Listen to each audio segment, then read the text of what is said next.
smoke. OVS, Old Virginia smoke. This podcast is brought to you by the Kansas City Barbecue Store, the official provider of barbecue supplies to listeners of Pitmaster. The dog days of summer are here, which means it's prime barbecue season. The grills are kicking, and as we get in those last days of summer, you really got to make sure you have what you need. But it also means that the American Royal is right around the corner. From smokers and fuel to rubs and sauces, the Kansas City Barbecue Store has everything and anything you could want. Make the Kansas City Barbecue Store your one-stop shop for everything that you need for the American Royal. I know that I will. This year at the American Royal, we'll be doing our first live Pitmaster podcast broadcast from Kansas Speedway with the great folks at the Kansas City Barbecue Store. We hope to have a lot of teams come by and say hi, and we think it's going to be a lot of fun.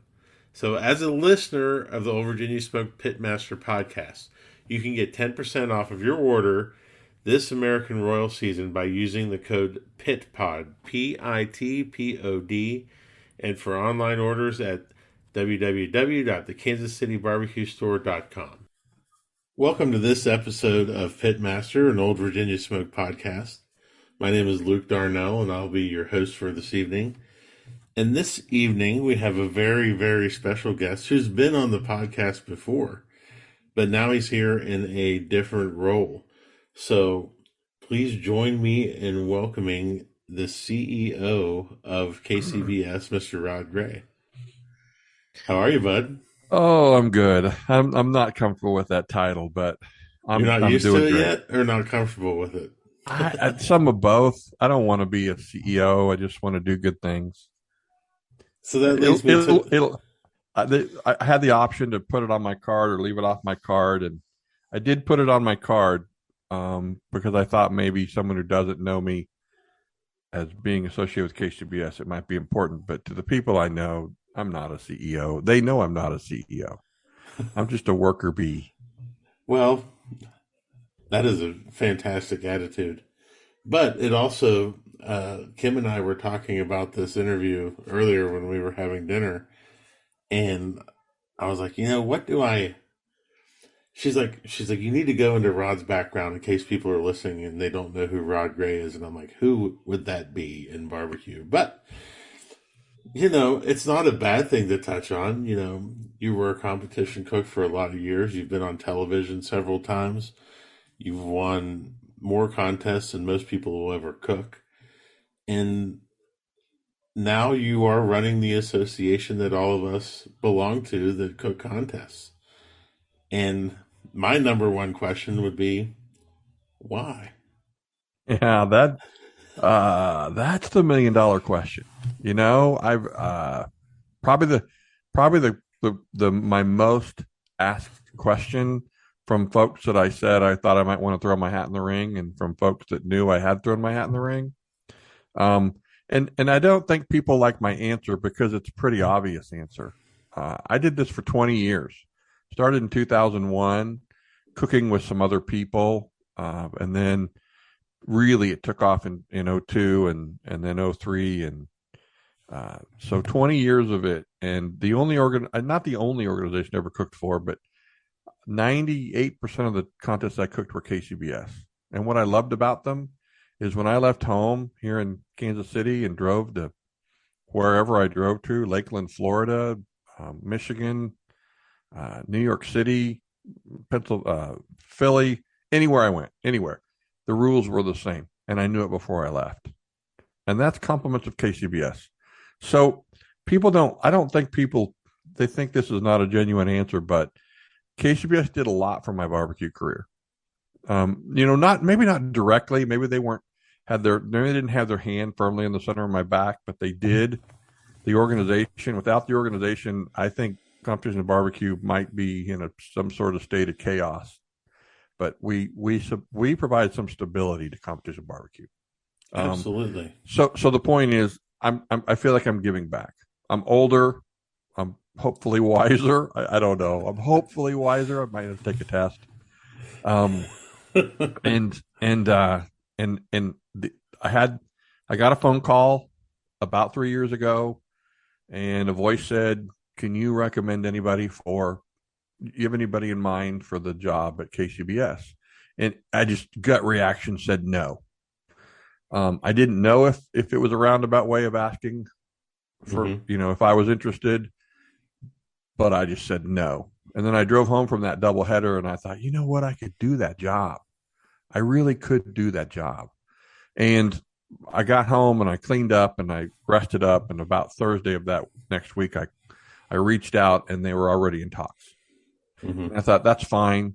That lets me off the hook. I don't have to make that decision. And then here we are 3 years later. And the opportunity presents itself again. And I'm like, you know what? We don't often get a second chance. And Luke, I don't know if I'll make an impact on the organization. I don't know that I need to make an impact on the organization. I'm not looking to make an impact on the organization. I'd love to help it, but I have the time, and I'm here in town, and they're in town, and I know a lot about it, and I'm just going to give it a try. And I think that, while you've only been there for a week and a half, I finished my 8th day today. This was eighth my day eighth today, day. Yep. and but just following the announcement on social media and seeing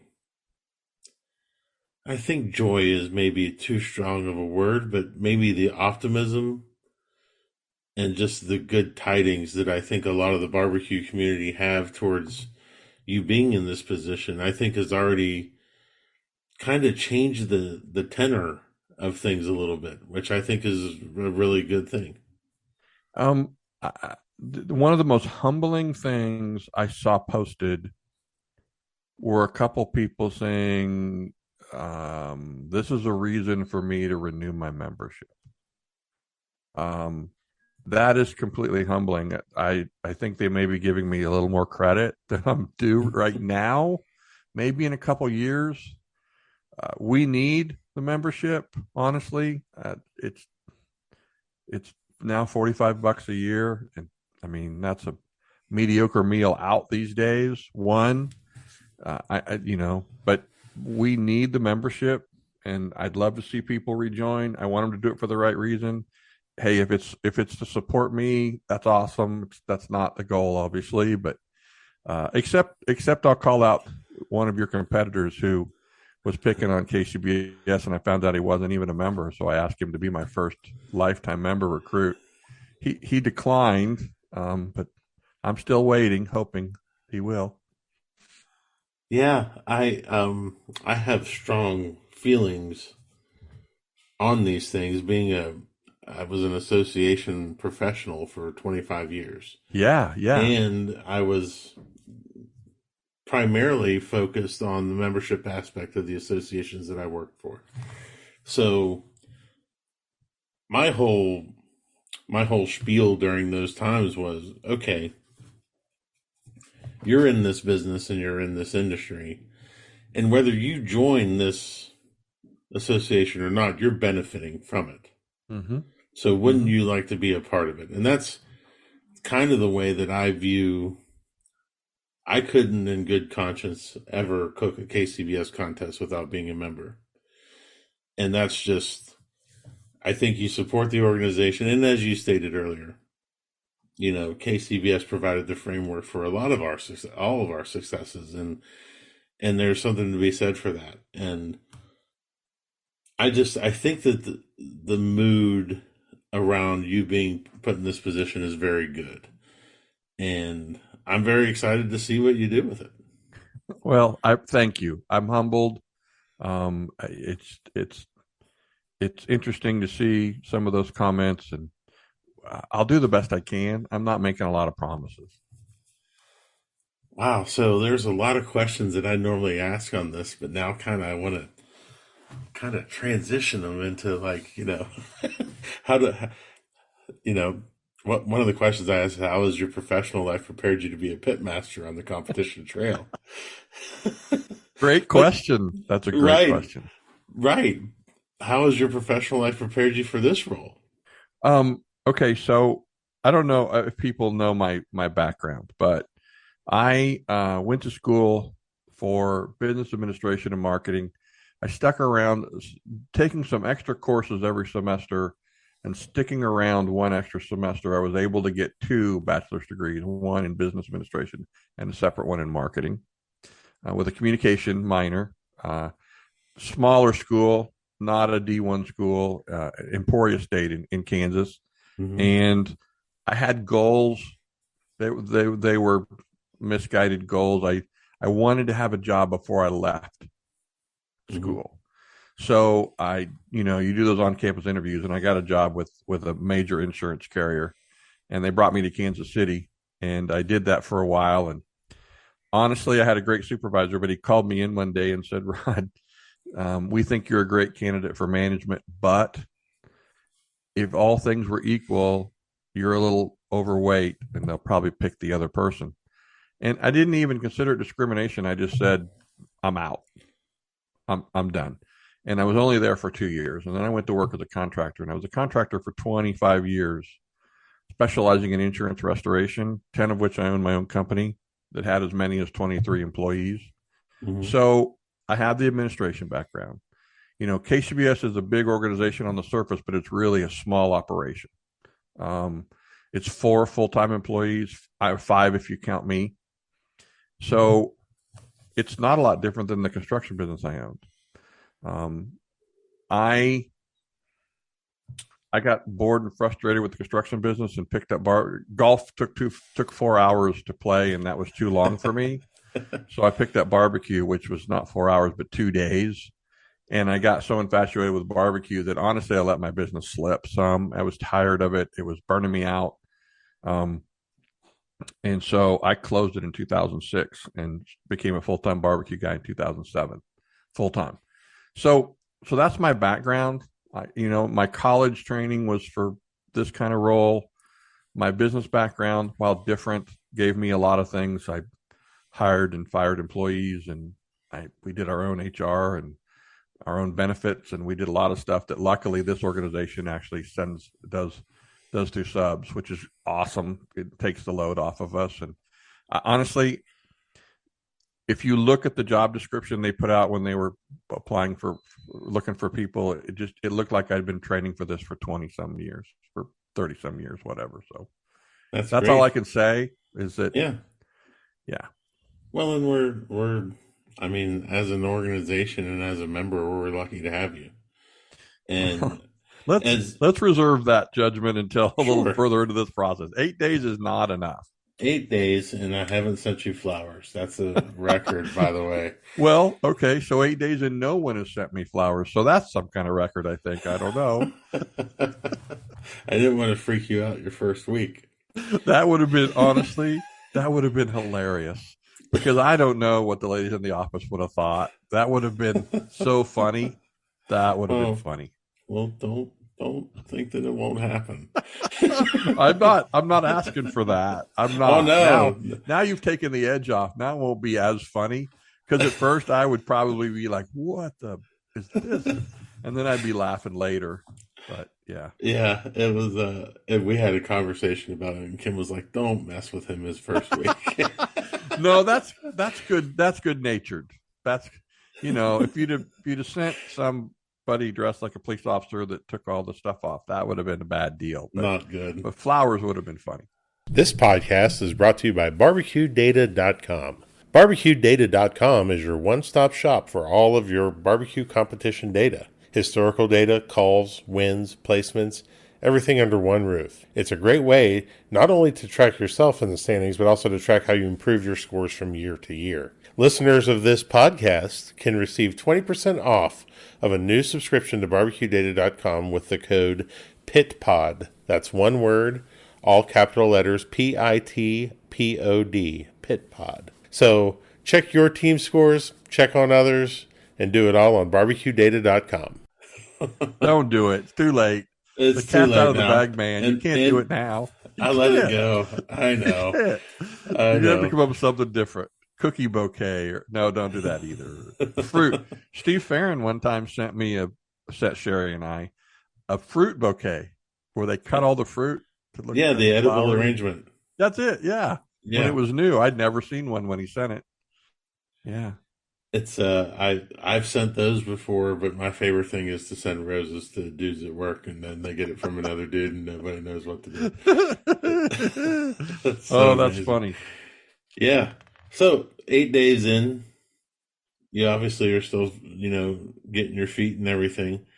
But obviously, KCBS has some strengths and it has some weaknesses. Um, what do you think the strengths of the organization are? Um, well, one, I think this is our 36th year, and the founder is still there. Carolyn is there. I have a glass front of my office. She has a glass front on her office, and we look at each other across the hallway. Well, I don't think we look at each other, but we can see each other across the hallway. It's great to have that history. Um, she can she can tell you why this happened or why that happened or why the rules read this way because she has all the stories, all of them. Hmm. So I'm a fan of that history. It's not just about what we're doing now, but and honestly, I got to tell you the truth. The staff is outstanding. The staff is outstanding. Um, so that's a strength to me. I will tell you, I say they're working hard. I don't try to say they're overworked because I'm not even been there long enough to really measure that, but they're working hard. I see a lot of craziness come into our office that they have to find a way to kind of shelter themselves from.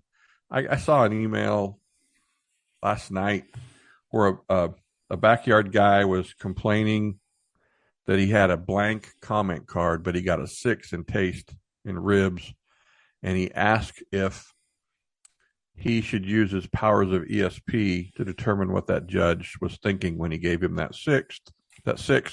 And then his last line was, "Thank you for letting me vent," which honestly, to me, I'm sorry, but that says to me, you don't even need to respond. Right. So, so I saw another one that said you need to change this rule, but didn't give us any idea of how they wanted it changed. I mean, I would just say if you're going to write us a note, and a lot of people do, I've never seen so much mail come through my inbox as I do at KCBS in the last 8 days. If you have a problem, present a solution. If you just want to complain, type that whole email and then just hit delete because just complaining about the problem doesn't help.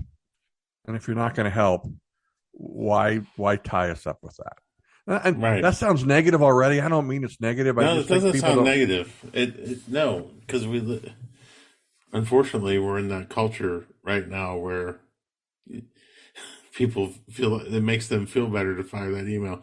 You can feel free to forward those emails to me, and I would love to respond. No, you know what? For the first time this morning, I felt a little frustrated about that one with the ESP. So I typed, "How strong are your powers of ESP?" Because I think we have a position for you here at KCBS, and then I deleted it Right. because it wouldn't have solved anything. Had And the that um, and uh, I take don't. I'm all not the trying to be advice that you negative. can I'm get. just trying to tell you that That's the number one thing. this organization does something that I've always done anyway. When I started my restoration business, I had a name that made it seem like it was this massive organization. I had a Hmm. friend say, "Dude, you have a problem." And I said, "What's that?" And he said, your appearance is too big for who you are." Eat Barbecue. I think people think Eat Barbecue is a big brand. It's not a big brand. It's my small. I deal with it at this desk in my home, evenings and weekends now, but it's Right. small, but it appears big. And KCBS appears to be just massively huge, and it's run by 5 people plus Hmm. plus a I'm sorry, plus a stable of contest reps that donate. They don't donate their time; they get paid for it. But they're not full time people, but they run our events. There's a Yeah. lot of volunteers. There's a lot of help, part time help. There's a lot of stuff going on behind the scenes that hold this all together. But we're a really small organization, staff wise. Yeah. And that's something hopefully like with growth and addressing some of these challenges that, maybe it grows slowly Yeah, over time. That yeah, would be good. yeah. We lost. We went backwards a bit through the pandemic, but show me somebody who didn't. Well, except for maybe Netflix, but now they're struggling. But some people went gangbusters, but a lot of people went the other way.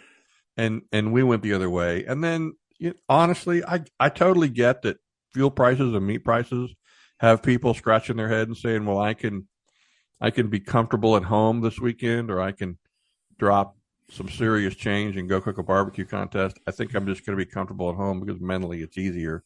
And that all's going to turn around and get better. But I get why it's going on right now because we have to make some choices. Sure. But we'll get back to it. Your show that you were on, which by the way was outstanding. That show's going to help us. If he gets to do a second season, that would be outstanding. We're cyclical here. About Carolyn told me this years ago. About every 6 or 7 or 8 years, television grabs barbecue again, and we did that. We've done that. I've seen 2 rounds of it, I think, and this may be the start of round 3. I think those shows are great. They show you pretty well what it's like to really compete. The timeline is accurate and the whole bit. Yeah, it's cool. It's fun. It is it is weird, and I know that you've had some of these experiences in that the first time that a stranger makes you in public, and you're like, it happened to me last week at dinner, and this guy was staring me down, and finally I got up to use the restroom, and I was like, "Do I know you?" And he goes, "Did I see you on TV?" And I'm like, "Oh boy, here we Yeah. go." Yeah. After the series we did 4 shows, and when I would travel with my pit and my truck, the green pit, that tipped people off, and then their brains you could see them. I'd be pumping gas, and you'd see them looking at you, and they're going, "How do I know who that?" And then they go, "Oh," and then they're over there, "Hey, I saw you on TV." Yeah, and you know what? That was 2012 and 2013. Yeah, So it's 10 years ago. Is that right? 10? yeah, And and I still get emails about, "Hey, we want to come to your restaurant, Kansas City." And I'm like, "Oh, I'm so sorry. I don't have a restaurant." but you're right about the peaks and the valleys. Yeah. I've actually been around long enough now that I've seen we got into the rise and came and cooked through the fall, and now it'll come back, I think, and it's always been that way from learning from people that have been around it a lot longer than I have. And that's why I think it's really important to embrace working with the guys that are in the backyard and with younger people and getting them involved.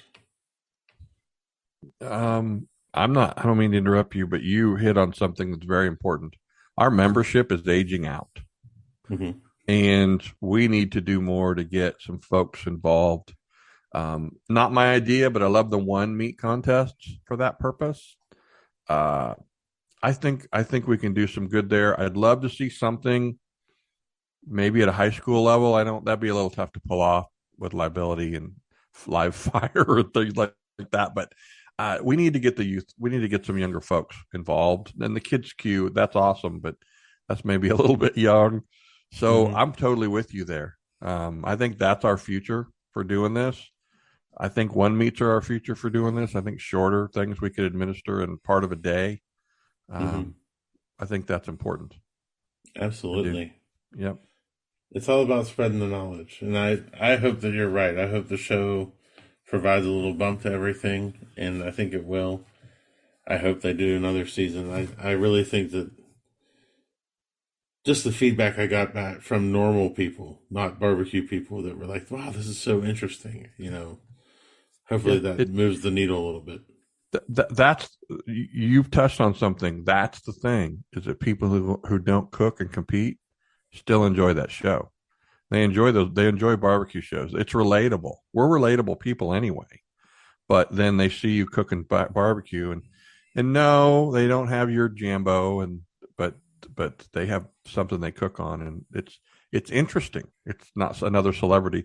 It's not somebody trying to beat Bobby Flay again. It's some people Yeah. they've never seen before, and they're mostly smiling. Most of the time, we're smiling. Did you enjoy doing it? Was it stressful, or did you enjoy it? I enjoyed the hell out of it. I You enjoyed say every that second. now. Do you remember your emotions through it?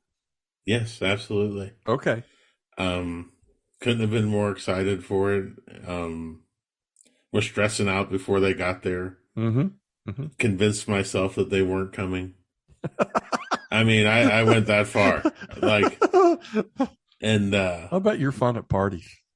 well, see, that's the whole problem. Like, I have a neuroses that's a little bit like, if you told me you had a party at your house and it was starting at 7 o'clock, then you would normally expect people to start showing up around 7:30, 8 o'clock. I would be sitting outside in the street at 6:55 waiting for the clock to turn 7, and I'm going to be there. Me too. I would do that too. So if you invite me, I'm coming on time. So lie to me. Tell Right. me 30 minutes later or whatever. But that's exactly what I would do. And That's why we're barbecue guys. I would most likely be the last person there too.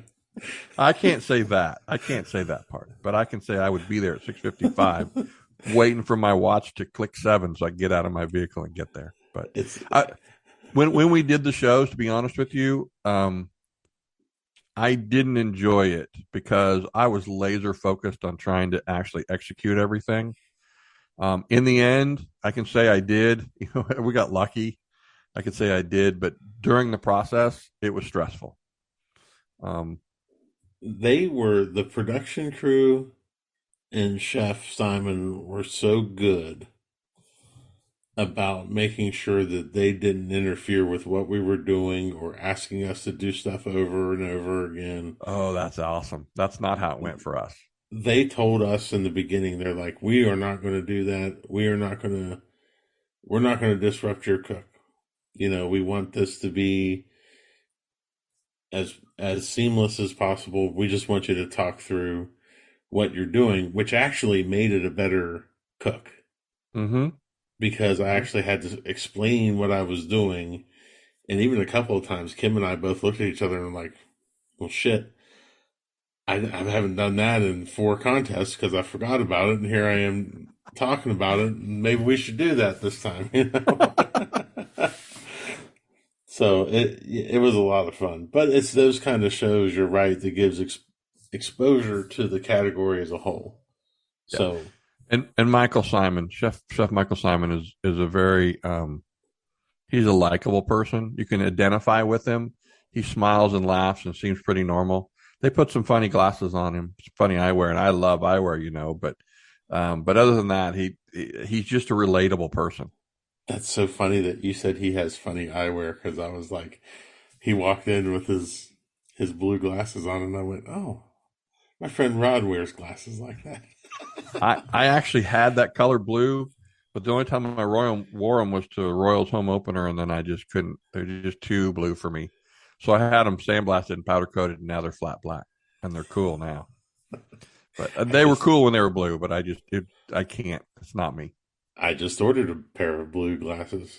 And they'll probably be amazing on you. Honestly, I love eyewear.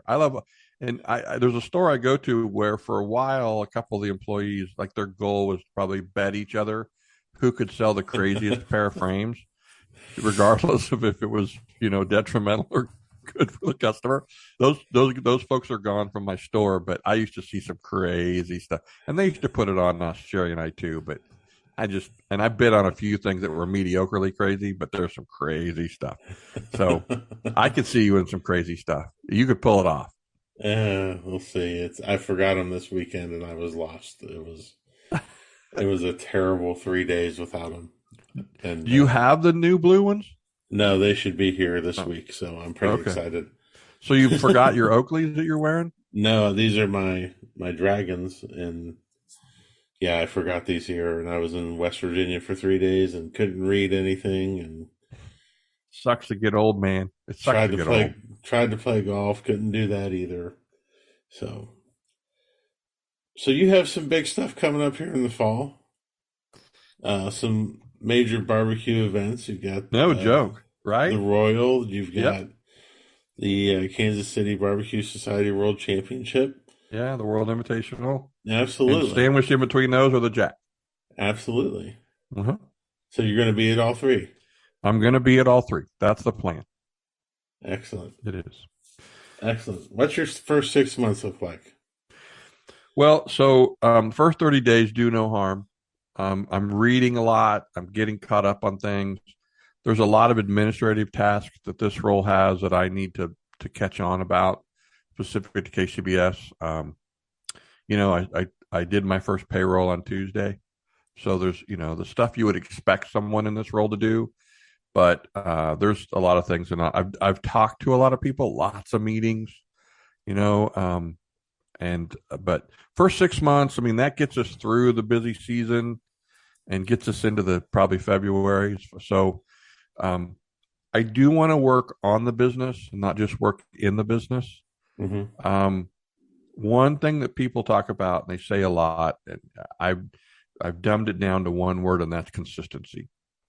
And I don't know, whenever you have a competition that requires someone else to tell you who won, in baseball, they don't need anybody to tell them who won. After 9 innings, whoever has the most runs wins. It's just like that. But Right. what we do has subjective judging. And so that's when people start talking about inconsistencies and unreliability. And I mean, let's just talk about the Russian judge and women's figure skating in the late 70s and 80s. They blame the Russian judge on everything. But Right. when you have that, it's never going to be perfect because you're never going to get everybody to agree. But and I'm not blaming the judges. If anything, I'm blaming the process. I would like to continue to work toward, and it's probably baby steps, but continue to work toward the best possible scenario for judging competition barbecue. And I'm not even sure I can tell you what that is today, but that's my long-term goal. Mm-hmm. We're always going to have somebody who thinks they got a bad deal at a contest, because I know a lot of folks who never cook bad food. Those guys are always going to feel poorly when they don't score well. I get that. I'm not even blaming them, but you gotta look internally first when you have a bad day and say, was it really my best food?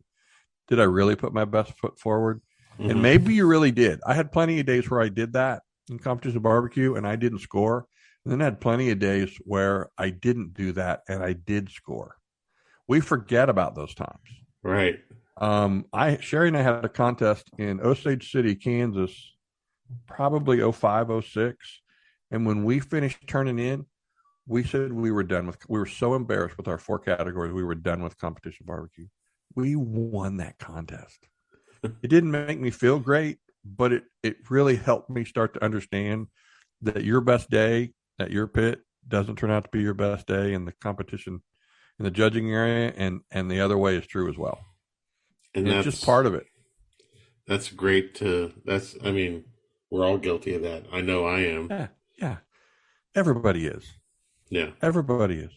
So I'm never going to solve it for everybody. I mean, not me, but we, KCBS, are never going to solve it for everybody. But if we could round it out a little more and take some lows, but some highs out too, we have to. Yeah. That would be my goal. I think the things I hear, Luke, I hear people say that, in the Midwest, they feel like it's all judged the same, but when they travel to either coast, they feel like it's a little different. I don't even know if that's true, but the only reason that would be is based on who's administering the contest that weekend, mm-hmm. or who taught the people that are administering that contest that weekend. So if we work toward completely standardizing the way we train reps and continuing to completely standardize the way we train judges, so that without influence from the people that are doing the training, and without them putting their personal spin on it, I think all those things will work towards a more consistent outcome. If I'm going to say this, it's a little bit of a plug. We have some continuing education on the website for judges. I took it. It takes about an hour. I was blown away at the quality of it, considering how small we are. A lot of it was done with volunteers. Childs and his CBJ group led that charge, and I was very impressed with it. If you haven't seen it as a cook, you should go sign in with your number and take it. It's 8 modules. You don't even have to take it all at the same time. But if you took all 8 modules, it'd take you about an hour. There are videos you watch, and then you answer 5 or 6 questions. And when you pass them all, you get to add that training to your member number. It's well worth it. It's a nice refresher. It doesn't introduce a ton of new ideas, and I'm totally for it. Totally for it. I will check it out. I haven't done it. You should do it. I will. It takes about an hour. Everybody who's a member should do it because it's good for it's not just for the judges. It's good for the cooks. Absolutely. Absolutely. Well, thank you so much for spending a little bit of time with me. We did spend a little bit of time, didn't we? We did. Yeah. I hope we didn't make this more than you wanted it to be, but it's always great to talk with you. It's such a laid back, easy conversation. I thought you'd throw a few more twists and turns, but I'm glad you didn't because it's late, and the mental side of going back to work after being my own boss as a competition cook and running Sauce and Rub is, I'm trying to be on point all day long, and so when I get home, I kind of shut it off. No, and that's fine. And I didn't want this to be any kind of a. Now, I might have asked you to come on, a few times throughout the year and talk about certain things, and we can do that. And they can be hard questions. I'll do my best. I'm not a great wordsmith, and I don't sugarcoat things very well. So that's good. I'll try to be politically correct, but that's when you're a cook. Sometimes you forget to be PC. Oh, you're funny. I'm funny looking. I don't even know about my sense of humor these days, but no, your sense of humor is just fine. Well, sir, I wish you all the luck in the world, and you know that I will always be here for you as a resource if you need me, and I'm sure a lot of the membership will be as well. So, yeah, and if you need me, if the membership needs me, you can find me very easily. I've had the same cell phone number since 1991. And it's not going to change. I'm not going to have two cell phones, just that number. I'm not looking for a bunch of people blowing up my cell phone, but I'm not hiding from anybody. It's not that kind of deal. We're going to do this all together. Absolutely. And KCBS members, we're lucky to have him. So this is Rod Gray. You know how to get a hold of him. And thanks again for being on, man. Hey, can I add one thing? Don't Sure. call me about your spot at the Royal. I can't help you with your spot at the. Not you, anybody.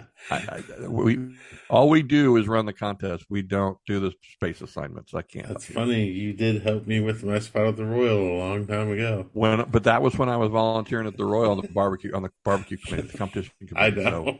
Yeah. Now it's turned over. I don't know a soul, and just because I'm the quote CEO of KCBS, it doesn't buy me anything. Even a free cup of coffee. The Royal is the Royal. Love it. My favorite contest. I'm looking forward to it. They're sold out. There's a wait list for it this year.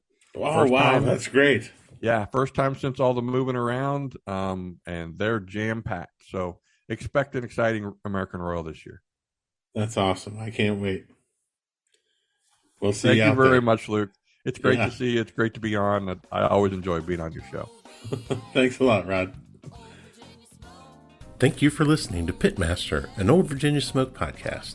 Be sure to subscribe and like the podcast, rate the podcast, and to share it out with all your friends. Also, be sure to check out the Old Virginia Smoke YouTube channel as well.